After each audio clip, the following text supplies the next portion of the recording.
So today we're working on our question. We're looking at question 2D. And it says reread paragraph 6 and 8. Paragraph 6 begins next morning and is about the process of getting up and down the mountain each day. Paragraph 8 begins one Wednesday and describes the consequences of bad weather on the mountain. Explain how the writer uses language to convey meaning and to create effect in these paragraphs. Choose 3 examples of words or phrases from each paragraph to support your answer. Your choices should include the use of imagery. Okay, so let's quickly break down our question. Paragraph 6 begins next morning. So let's quickly break down the question. We're looking at question 2D. And let us hitting it up.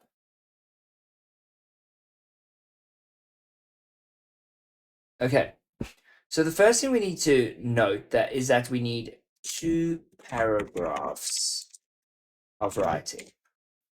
Paragraph 1 will relate to paragraph 6. Paragraph 8 relates to, paragraph 2 relates to paragraph 8. So what should we talk about? What should we include? Okay, so the things we need to include, we need to look at how does the writer convey meaning? How does the writer use language to create this meaning? How does the writer use language to create effects? Okay, now let's quickly explore this word effects. What does effects mean? Like, what do we mean when we're asking about effects? What are we asking about when we're asking what effect is created?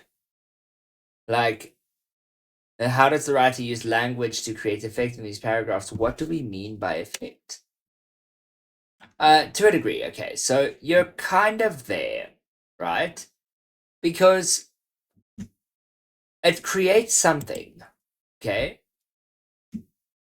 Because when I write something, right, it will have an effect. Okay, so things it might do, it might create an image. It might evoke a thought. It might elicit an emotional response. Something else it might do is it might persuade you of something. It might entertain you.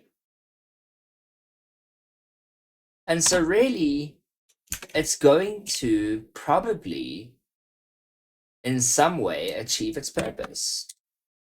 So it's going to achieve its purpose. The effect that I'm going for, or the effect that I'm going to identify, will be in line with the purpose. Now, when we look at purpose, also one of my favorite words, this is your why. Okay? Everything we do has a why. You drink water because you're thirsty. You write your exams because you want to pass, or because you find it interesting, or because someone has a gun to your head. I don't know. Why do you write exams? We choose to do things. And we use language devices to reach our purpose. Okay, so language devices are kind of like the vehicle to getting to our purpose. So language devices are like the vehicle that get us to our purpose. I'm just going to tag purpose here. And I'm going to tag language devices. This is maybe dramatic. I was like, is this a life or death situation? Because I'm getting phone calls and everything. Just looking for sunlight liquid. Okay. So language devices are like the vehicles that get us to our purpose. So I'm going to just create this page and then we'll come back to it later. Oh, I really do need to do that session with you guys where I teach you how to use Obsidian. Isn't it just so cool though? And you know my Obsidian is like 5 gigs and it all gets synced to my phone. So even if I'm out, I just add notes to my Obsidian, I get back into Wi-Fi and then it synchronizes again. So I've got how does a writer use language to create effect in these paragraphs? That is something I'm looking for. And it says choose 3 examples. Okay, so we need to have 3 examples in each paragraph. So we're looking for a total of 6 examples of words or phrases. Okay, and what do these words or phrases need to do? This is where people go wrong. They need to support our answer. Okay, imagine if I. Okay, so what we need to note here, if it is to support our answer, the example itself is not the answer. How insightful. Okay, so then what is our actual answer? What do you think we would include as our answer? Our answer is not the quotation, but our answer is the argument we are making for how the writer has conveyed meaning and created effects in relation to purpose. Does that make sense? Is that wild? Did you guys know that in previous examples like this you've done, where the answer is not the quotation, but the actual argument? And so what we would need to do this is we would need a couple of things. We would need an introductory sentence. Okay? And this introductory sentence is like our topic sentence. Now your topic sentence basically introduces the effect of that paragraph.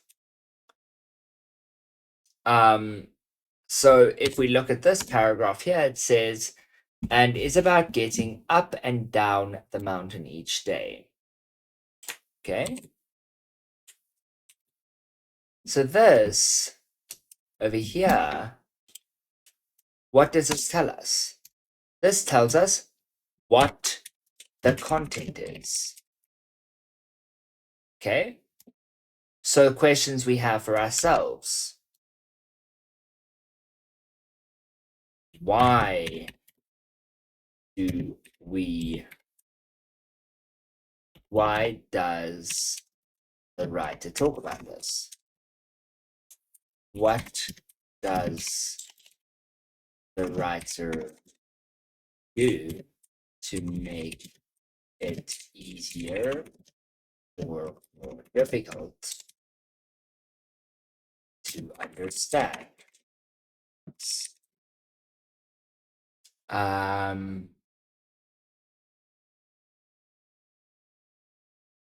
What is the message behind the getting up and down the mountain each day? Is it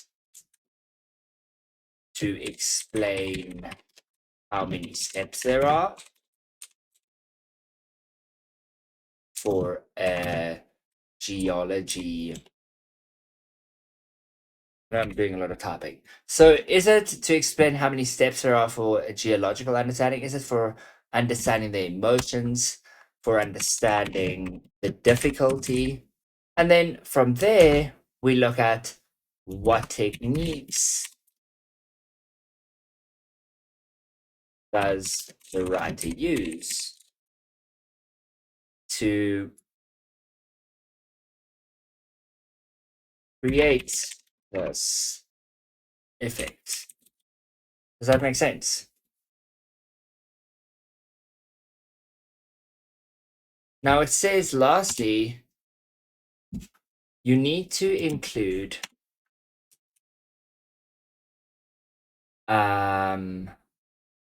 the use of imagery. Okay. So the use of imagery, we really need to make sure that we are exploring things that create an image. Make sense? And so here we're going to make sure that we have our introductory sentence. Then we've got 3 quotations. Okay, wait, before we have our introductory sentence needs to basically, we must have an overall view of the effects of the language in the paragraph. This should be in our topic sentence. Okay? Then from there, we're going to take that and we're going to say, okay, we've got our topic sentence. Now we need to have our 3 points, our 3 quotations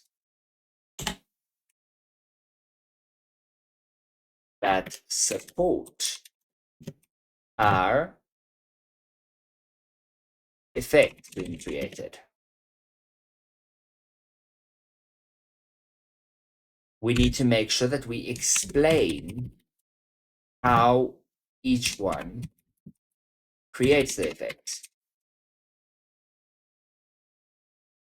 Okay, so we've got the how is very, very important. But do you know what else is important? This is wild. You guys are going to be blown away by this. Explain why. And then link it all back to the overall purpose that the writer is trying to achieve. Now, what I want you to understand is that this is the beginning of A-level English as well. If you cannot do this, you're not going to manage A-level English. So for those who are taking A-level English, if you do not master this, you will struggle. You will be on the back end of A-level English. And if you are doing AS English or A-level English, and you know that you definitely struggled with this is probably why you're struggling with A-level English. Okay. So you need to make sure that you connect your thoughts. But don't worry, you guys will not be those who struggle with it, because we are going to make it super, super simple for you, because you are going to practice, practice, practice.